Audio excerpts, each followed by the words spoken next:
They're back. The neocons are back. Run! Run for your lives! You know the neocons, producers of great hits like the wars in Iraq and Afghanistan. They were the extreme cold warriors against the Soviets, who went quiet in the 90s but came back with a bang thanks to the 9/11 attacks, determined to crush all enemies and force America's way of life down people's throats. They went from backing death squads in Latin America to destroying Iraq and causing ISIS, to demanding the US confront a nuclear-armed Russia and China, while continuing to choke any country that dares to pursue a path independent of US interests. Despite their repeated failures, they're back with a vengeance, and they're everywhere. In the Trump administration, in the Democratic Party, all over cable news, dominating the narrative. It's the neocon takeover of the American mind. How did it happen? It started in 2016, when Trump ran for president on a platform of hatred at home and pseudo-isolationism abroad. He would say things like, obviously, the war in Iraq was a big, fat mistake. And Iraq is one of the biggest differences in this race. I opposed going in. These sort of statements might have helped him win the crucial states of Pennsylvania, Michigan, and Wisconsin, where communities suffered high casualties from the wars Trump criticized. But such statements also haunted the neocons, who saw Trump's fake anti-interventionist posturing as a threat to their agenda. Many of them ran into the welcoming embrace of a Democratic Party desperate for an alliance against Trump with literally anyone. Except leftists, never leftists. Other neocons sought to offset Trump's isolationist rhetoric by positioning themselves inside his administration. So after promising to drain the swamp and end America's wars, Trump went ahead and put the neocons in charge of his foreign policy, in what looks like a nostalgic remake of the Bush administration. Even some of the characters are the same. Leader of the band is National Security Advisor John Bolton, arguably the most dangerous man in the world at the moment. He's a neocon on steroids and cocaine, who wants to bomb the globe, from North Korea to Venezuela and Iran. Who can forget the instrumental role he played in manufacturing intelligence about weapons of mass destruction in Iraq, a disaster he's still proud of? I think the overthrow of Saddam Hussein, that military action, was a resounding success. Today, Bolton is laying the groundwork for a war with Iran, which would make the war in Iraq look like a cakewalk. Since being appointed by Trump, Bolton helped rip up the Iran nuclear deal and personally ordered updates to military plans that would send over 120,000 troops to the Middle East to counter a manufactured Iranian threat. He's trying to corner Trump into a war with Iran. Even Trump is freaked out. The Washington Post reports that the president has occasionally mused to others that Bolton wants to get him into wars. No shit, dude. After all, John Bolton's inner voice looks something like this. And Trump knows it. He has strong views on things, but that's okay. I actually temper John, which is pretty amazing, isn't it? Nobody thought that was gonna happen. So when it comes to imperialism, Trump is the only adult in the room? Sad. Then there's hardline neocon Elliot Abrams, who Trump appointed as special envoy to Venezuela, a country that Trump's neocon dream team has been unsuccessfully trying to overthrow all year. Abrams, like Bolton, was part of the original Fuck Up Iraq team.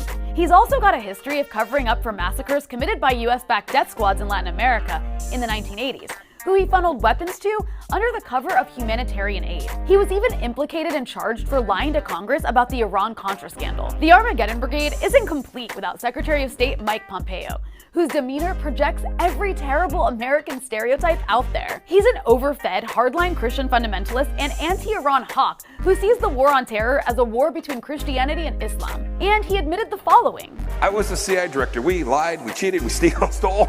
It was like, we had entire training courses. You gotta appreciate the honesty. We know the scary faces leading Trump's neocon administration. What's less known is the neocons occupying the lower level positions, who we should also be keeping an eye on. People like Joel Rayburn, a former Army intelligence officer who hates Iran, wants to collapse the Syrian state, and views the world in simple Shia versus Sunni terms. He's currently serving as the State Department's special envoy for Syria. Then there's Andrew Tabler, who was recently appointed the National Security Council Director for Syria. Before that, he was a fellow at the Washington Institute for Near East Policy, a neoconservative pro-Israel cutout of AIPAC. He's been a champion of regime change in Syria, advocating for the US to bomb Assad. And there's David Schenker, who used to be Tabler's boss at WINUP and is about to be appointed Assistant Secretary of State for Near Eastern Affairs at the State Department. Even as Trump stacks his administration with neocons, bringing us closer to the brink of war with Iran and Venezuela, Trump insists he still means everything he said in 2016. You do have a group, and they call it the military-industrial complex.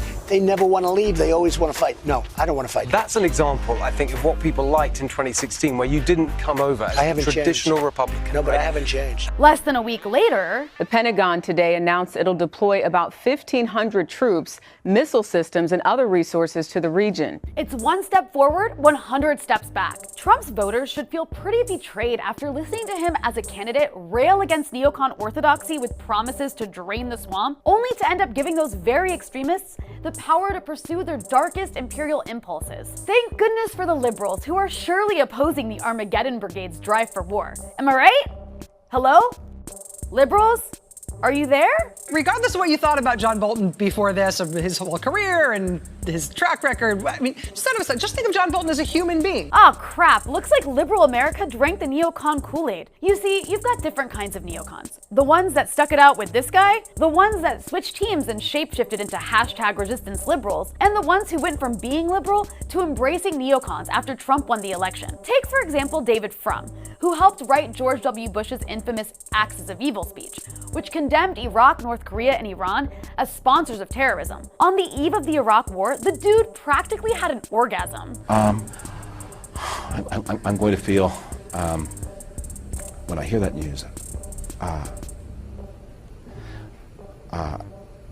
going to pray, as we all do, for the success of American arms. But mostly I'm going to feel confidence, because I think the war is just. I think America is going to win. I think the whole West is going to benefit. He could not have been more wrong. His punishment? Today, he's a lead columnist at The Atlantic, where he spends his time advising persuadable anti-Trump liberals about the need to enforce borders, confront Russia, and be more conservative. So naturally, he's regularly featured on MSNBC, the Democratic Party's cable news mouthpiece, where he gets to promote these ideas to a liberal audience. And David Frum, former speechwriter for George W. Bush, now senior editor for The Atlantic, a new book out called Trumpocracy, the Corruption of the American Republic. And you've got Bill Kristol, who headed the Project for a New American Century, which wrote the blueprint for the war on Iraq and its neighbors. The fact is the American people are patient and calm, and they understand that there will be casualties, and they understand that it could take a month or 2 months, not a week or 2 weeks. People have not appreciated the significance of the victory in Iraq. I mean, it is going to be a huge deal, assuming we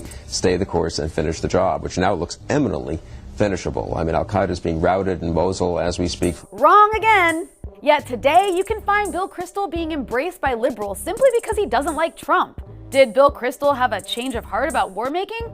Not even a little. The man has devoted his entire adult life to sending other people's children to war, and that hasn't changed one bit. Here he is just a few months ago advocating for a regime change war on China. How does MSNBC treat this insanity? As promised, back with me, Fat Joe, Bill Kristol. Wow, it's woke Bill Kristol. These guys act like the rise of Trump reformed them, but they're still pushing the same agenda. That's because there's no accountability in the media or in politics for screwing up the world. So where are the anti-war voices? They've been largely scrubbed from the media since the 2016 election. Except for occasional snippets of Bernie Sanders or Ilhan Omar or Tulsi Gabbard advocating against war, you only hear cheerleading for it. Fairness and Accuracy in Reporting did a survey of US corporate media coverage of Venezuela and found no voices opposed to regime change. None. They described US media coverage as a marketing campaign for regime change across the board. The absence of anti-regime change voices might have something to do with the fact that anyone who expresses an opinion against war is immediately slandered as a dictator lover, a Putin stooge, an apologist for evil. It seems Russiagate and the election of Trump broke the brains of liberals, because a bunch of them keep falling for it. It's why Rachel Maddow, once a major critic of the war in Iraq, suddenly sympathizes with one of its prime architects. John Bolton, God bless you. As the Rolling Stones' Matt Taibbi put it, the cause of empire has been cleverly repackaged as part of resistance to Trump, when in fact it's just the same old arrogance destined to lead to the same catastrophes. If things don't change soon, the neocons are going to lead us to war again, and this time the outcome will be 1,000 times worse than the last disaster.